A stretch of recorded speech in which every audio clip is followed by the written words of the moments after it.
Well, thank you for the introduction, and that was an amazing panel. Tough act to follow. I'm Kathleen Walter. I'm a Senior Director of Business Development at the Trade Desk, and I'm thrilled to be here this afternoon having a conversation with Kheri Tillman, the Chief Marketing Officer of Primo Brands. So, Kheri, I was lucky to have lunch with you earlier today, and I feel like before we start talking about Primo Brands and everything you have going on, you need to talk about yourself. We want to hear from you. So would love to hear just more about you and your experience kind of through your career progressing to the marketing leader that you are today. Well, good afternoon. Hopefully everybody has consumed their food and had a little bit of drink and is ready to plug in and ask questions. So come up with good ones. We're going to leave some time at the end. A little bit about me. So I always call myself a classically trained marketer, right? I went to business school. I went to Kraft Foods. I went through their training program. But I think what I realized looking back is that I was always drawn to brands that had a cultural bend to them and found their way to success through culture. So brands like Dos Equis or JBL, and most recently Saratoga. So my career was, again, CPG, a little bit of alcohol, a little bit of electronics, and now all the way back to water. Amazing. I love it. Well, we just celebrated International Women's Day last Sunday. So at the end of our conversation, I definitely want to come back to you and maybe how your mentorship shaped your leadership journey and things of that nature. Okay. But let's talk about Primo Brands. Like I said, you have a lot going on. For those that don't know, Primo Brands, through an acquisition in 2024, now makes up a whole host of the most amazing water brands in the United States, keeping everybody happy and hydrated. So this is Poland Springs and Pure Life, some of the national brands, and then some of the local brands as well. Yes, we've got Saratoga, which we're going to talk about today. Some local brands being Deer Park, which I grew up with, and Arrowhead and the West Coast. So there's a lot of brands within your portfolio. Can you talk about what it was like bringing this host of brands together, and then maybe what you and your team do to kind of keep the distinction between those brands? Yeah, it's really interesting. If we think about what we have in our portfolio, we have 6 regional spring waters. People who are from the Northeast see Poland Spring and they're like, that's everywhere. It's national, right? It's a national brand. It's not. It's a $1 billion brand that's only available in the Northeast. It is the same size as Smart Water, but it's only sold in the Northeast. So when we think about the power of our brands, we've been able to find a way to talk about each one of our brands locally, but leverage them nationally. So when we go into retailers, we talk about our regional brands as like a national brand, so that we can get the benefit of the distribution and SKU and all of that. So we get the placements. But then when we're talking to our consumers, we talk about them very locally. The way we talk about Poland Spring is very different than the way we talk about Ozarka in Texas, right? We have to show up differently for our brands. The other thing that we do to pull them apart, we have one purified brand, which is Pure Life, which is very different than our spring water brands, which are truly from springs. You can't call it a spring water brand if it's not pulled from a spring. And then we have 2 national brands with Saratoga and Mountain Valley. Mountain Valley, when we merged, there was a lot of concern that those 2 brands were going to conflict with each other, right? They're both in glass, they're both premium, they're similar price. But what we did was we dug into the consumer and we found that consumers truly think about these brands differently. Saratoga is a little bit more high class. It's a little bit more refined. Mountain Valley is a little bit more country and down home. And we found there was only a 6% overlap in consumers purchasing each brand. So it allowed us to go to the retailer with a very different story, because they were like, oh, we'll take one or the other. We're like, no, take both. You get better margins, higher margins than you will on a brand sold in PET, but it allows you to kind of differentiate and hit different consumers. So we spent a lot of time trying to find where the swim lanes were, so that when we sold it both to our consumers and then to our retailers, they had a reason to believe in the brand. Amazing. So as these brands came together, would you say that there's something that maybe you learned about one specific brand that you were able to scale to the entire portfolio? Yeah, so the regional spring waters have always lived together. But what we found is there was an opportunity to talk about the power of a spring water, that we call it the spring water difference. Why is a spring water different than a purified water, a Dasani or an Aquafina, or even Pure Life in our own portfolio? And so we created the story that was able to be used across all of them. And I know we'll talk about MLB a little bit later, but we're actually launching our first commercial where we talk about all of our brands in one commercial for the first time ever, because we've always kept them separate. Very exciting. Yeah. I can't wait to see it. Yeah. Well, you brought up the MLB, which is a great segue because we have to talk about it. So Primo Brands has a great partnership with the MLB that really came to life, particularly during All-Star Week in Atlanta, with Deer Park being a premier sponsor, and you had a custom bottle by a local artist. Yeah. Can you talk more about the MLB partnership and how that came together? Yeah, 2 or 3 years ago, the question was, how do we drive more display in retail, right? And that was purely the question.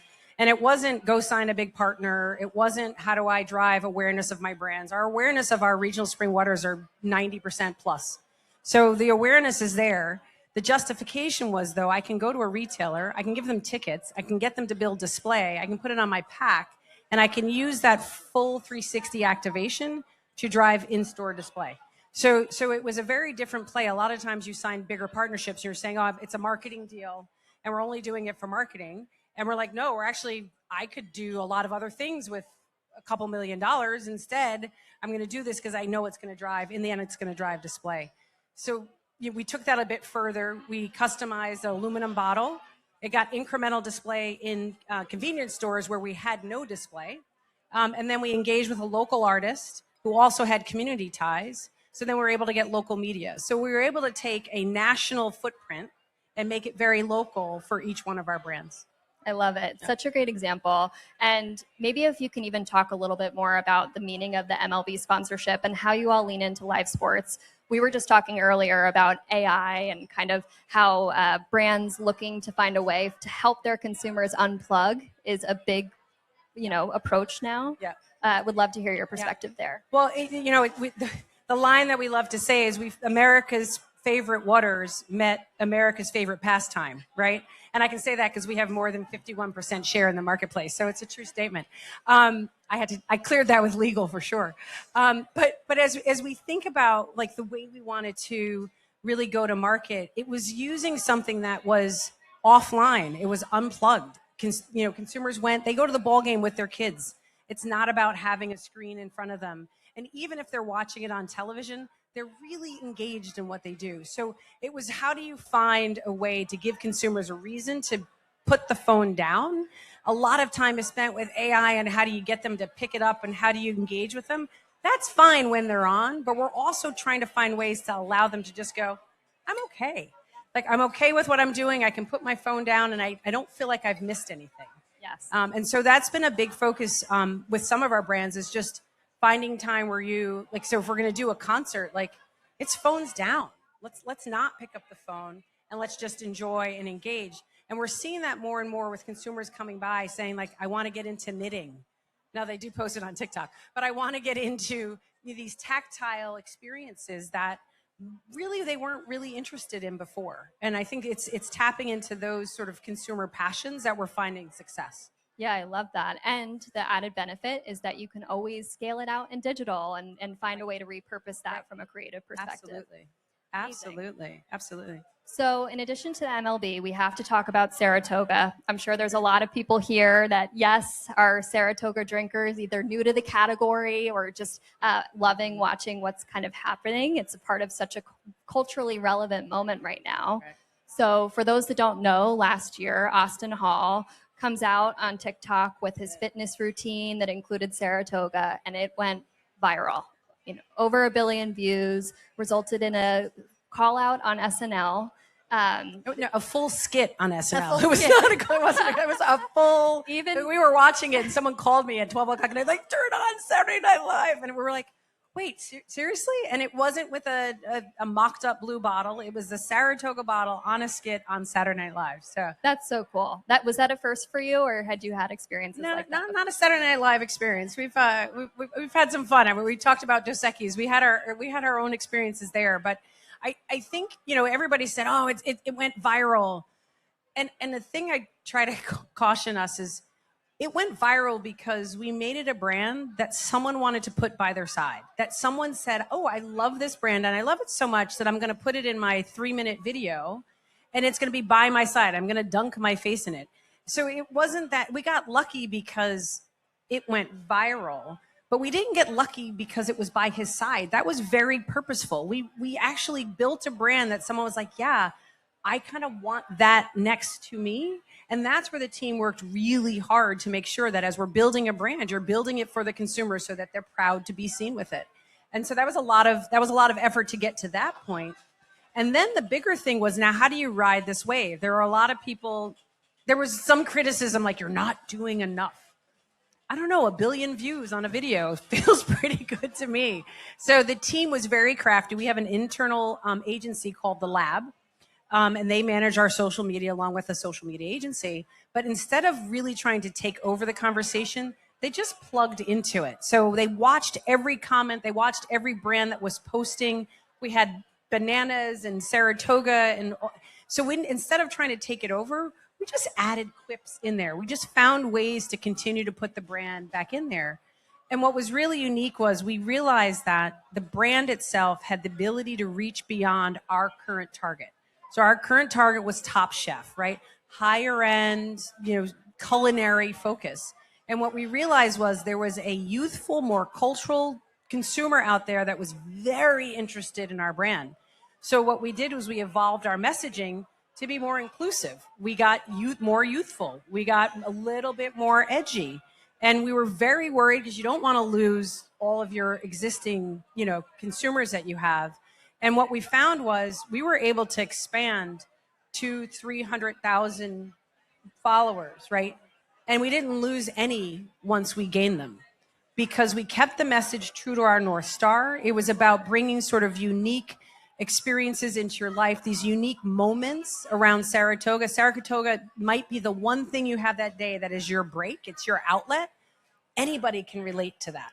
And so we kept that North Star. And so as we brought more people into the brand, we were able to kind of keep them with us. Amazing. It was very thoughtful. Something happened organically and you just very thoughtfully scaled it up. So that it wasn't in your face, but was mindful of the consumer and you learned from it. Yeah, absolutely. Love it. So let's zoom out a bit. We've talked a lot about kind of your direct to consumer efforts and brands, but half of your business is actually made up of home delivery. So how do you and your team think about balancing that market, but also driving brand building across your whole portfolio for consumers that are just going to store and purchasing? Yeah, that's a great one. So when I joined Primo 3.5-ish years ago, it was Blue Triton and it was the Nestle brands of water that we had purchased, that the private equity company had purchased. Last November, we merged with Primo brands. Primo Water was a delivery service, right? 3 million households. That delivery service gives us a very unique opportunity to reach consumers in a different way than any of our competitors can. And so what we're really working on is how do you take, because there's really several ways. We have a refill machine that you can see outside of a retailer, and you can put your own 5-gallon in and it fills it up. We have an exchange rack where you can go buy a 5-gallon and you can put it in your own, dispenser, or we can deliver it to you. And in finding ways to reach these consumers, what we found is we're going to go brand first. So Primo couldn't do that before because it only had Primo Water. It now has access to these brands that have 90% awareness. So we're doing sequential advertising. So we're going to give you a Poland Spring ad, and then we're going to turn around and we're going to follow it up with a delivery ad. And it's going to be brought to you by Primo brands because Poland is the thing that you trust. So it's finding the ways into consumers so that they can trust what we're bringing them. I love that. At the Trade Desk, we're all about sequential messaging. It's a huge strategy that we see a lot of brands run. So it's just great to see that you're actively doing that and looking to kind of figure out all aspects of your business, all different brands in your portfolio, and be strategic. Yeah. And the other piece that's interesting, it's very acquisition driven, right? So it's did they click on it and did they then convert, right? And it's also uncovering places in the line that you're saying, okay, I'm getting more and more users to click in, but they're not going all the way through. So it's forcing us to do an analysis to say, how do I do things a bit differently so that all those, users that I get coming in the front door, I keep them before they leave, or I go back to them later and say, hey, you left. It's sort of like you left a pair of shoes in the cart type of thing. You walked away before you purchased the water. What can we do differently for you? Because we do have this breadth of occasion-based products that can really fit anyone, as their water needs. So yeah, and it gives you an exciting opportunity to play with creative as well. When you've got your Primo brand building campaign coming up, that's an exciting use case as well. And I do think that's where AI does come in. Like, how do I version, right? More so than how do I create an ad, which everybody seems to jump to that. I can do that much cheaper. I'm like, okay, but like more about how do I just version it? How do I find the one way to talk to a consumer differently, this consumer than that consumer? And all of a sudden I can tease out, okay, if you're a customer direct delivery, I can give you the same exact looking ad, change the words simply, cut down on my production costs because I'm only shooting one ad, but then I'm creating messaging across the portfolio. Yeah, absolutely. No. Absolutely. So many CPG CMOs are experiencing this pressure, right, of now being more responsible than ever to drive lower funnel sales, right? So how do you and your team evaluate your campaign success and your channel mix? And what signals are you looking at to make sure that you're prioritizing upper funnel brand building, but also short-term results?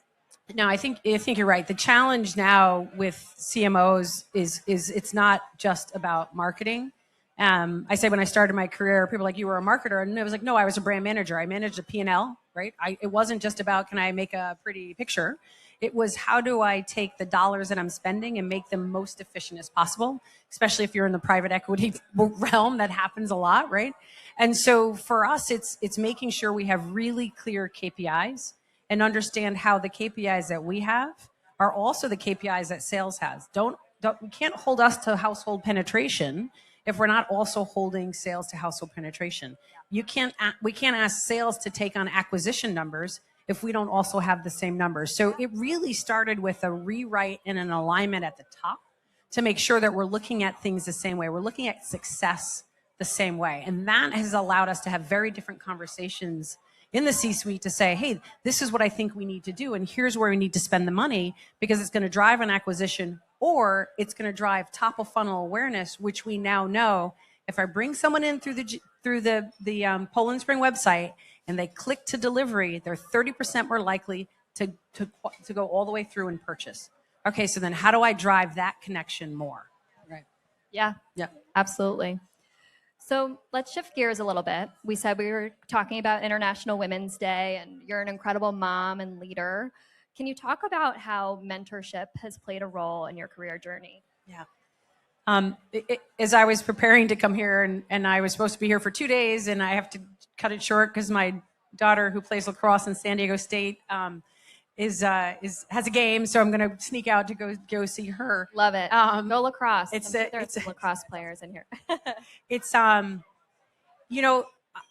think what I learned the reason why I like doing panels is because if you think about the journey that any of us were on, we always learn from people around us, right?